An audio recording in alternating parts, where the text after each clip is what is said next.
A mixed bag. Well, another page is turning. After 3 years, Sarah Palin and Fox News are parting ways. The former vice presidential candidate last appeared on the network on December 19th and now will no longer be a paid contributor. The National Journal takes a look at her tenure as a Fox News analyst in a piece entitled Sarah Palin and the End of an Era, which reads in part, once the face of an energetic and politically Tea Party movement, Palin is leaving Fox at a time when polls show the Tea Party at an all-time low in both membership and favorability. Her departure also coincides with calls by some leading Republicans for their party to stop saying things that erode the GOP brand and turn off voters in droves. This is the woman who last fall accused Obama of shuck and jive in his statements on the killings of U.S. diplomatic personnel in Benghazi, a racist term dating from slavery days. The problem for Republicans is that Democrats nominated and elected a black president twice now. While they are still trying to fight perceptions, they are hostile to minorities and the policies they support. That makes comments like Palin's particularly harmful. The shuck and jive incident was one of many signs that Palin has not adapted to a changing political environment. Well, first of all, on that comment, it is deeply offensive. Democrats did the same thing in 2008. I believe Andrew Cuomo may have said the same thing in 2008, and he was got a pass. Yeah, he was not hammered as much. He got hammered for that? I read that someone got a pass for it. Well, some have gotten a pass. But anyway, I think Cuomo got hammered pretty hard. But this is, I saw Richard Haas, Mr. I'm not going to speculate on anything that's not in front of my nose. You know, this is important. This is an important story because the guy who has been the de facto leader of the Republican Party over the past 4 years since George W. Bush left town is Roger Ailes. He's run the party, he's run the conservative movement, and when Roger Ailes decides he's not worth the trouble, then that means that conservatism's moving in a new direction. I talked about what happened this weekend at the National Review Institute's talk.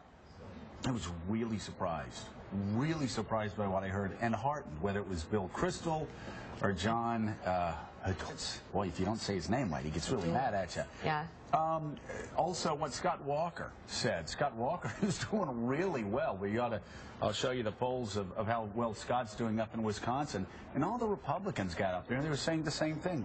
We've got to stop being the stupid party. What we've been saying here for 6 months. We have got to, and John, I thought, had one of the best points, that we have stifled debate. The conservative movement has stifled debate. And if you go out and you dare to stand out in a crowd, whether it's on taxes or regulations or in the past on immigration, you were completely shunned from the party. Finally, there's an understanding we've got to grow the party. What we've been saying for quite frankly, for years and getting attacked. We want Colin Powell on our side. We want moderate Republicans on our side. If we're going to be the majority party again, are you saying that pushing her out of the spotlight is part of making the stupid party less stupid? Well, what I'm saying is that Sarah Palin represented a time and place in American politics, and not 2008 so much as 2010.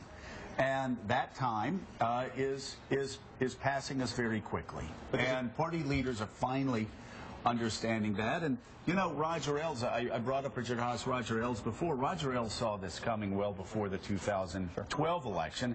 He'd realized what had gone wrong, not only at his network, but also in the conservative movement, the Republican Party. That's why he was running out and talking to Chris Christie, saying, get in this race, you can save this party, and Ailes was right. But there's a difference between stop being the stupid party and to start being the smart party. We'll see what happens on gun control. We'll see what happens on the debt. The most interesting positive news is immigration. The fact that you now have Republicans rallying around comprehensive immigration reform, not just focusing on the security issue, but opening up our borders to people who have all sorts of education and skill, and providing a pathway to citizenship for the 11 million people. That, to me, is one of the first signs that substantive substantively, the Republican Party has taken to heart the message you're talking about. So we can debate substance, the policy, the substance. It's also, though, it's the theatrics of it all. And Sarah Palin was more theatrics than anything else. Doing stupid things politically, saying stupid things politically, going on Facebook after Gabby Giffords was shot, talking about blood libel, one mistake after another. It wasn't just that one line. And you know, there were, Willie, guys, so many Republicans that really did believe. I told them they were dead wrong. They really believed the Benghazi hearings, and I heard this when they were getting sworn and said, Benghazi's going to be the issue where we're really going to get the country to turn on Barack Obama and Hillary Clinton. Hillary Clinton killed him. And once again, a self-inflicted wound. You had a senator going out saying, oh, she was just faking her tears. Oh, my God. And we do that time and time and time and time again. It's not just policy. It's how we play the game. And we have been clumsy and stupid for too long now. Sarah Palin represented something to a lot of people. She was a proxy, I feel like, for conservatives, for Republicans to fight the media, to fight Democrats, to fight President Obama in 2008. She was a way for many of them to say, look how they're treating her. That's the way we've all been treated for all these years. And she was a great moment for them to fight back. Now the question is, when you turn the page from her, and she does feel like a relic from a different time, where do you go? What's the next move? Can they make the leap to Chris Christie? Is he too moderate, as people said 4 years ago or a couple years ago even? We'll see. I mean, we'll see if they're willing to go that direction. If Mitt Romney in many ways and John McCain in many ways was too moderate for some people during that campaign, will they now change course and swing toward the middle? You know, Mika, Sarah Palin represented, Italy said, really, she represented Republican resentment. Yeah. Now, so did Ronald Reagan. Right. But Ronald Reagan knew how to follow through on that. I always, when I saw those W stickers, especially in the Northeast back in 2004, I'd die laughing, and I loved it because a W sticker on the back of your car in the Northeast was like sticking your middle finger up to elites. East Coast, no, trust me, as a Republican, I can tell you, I would look at them and I would die laughing. It was just great. And it was that sort of Republican resentment. But you know what? He knew how to close the deal.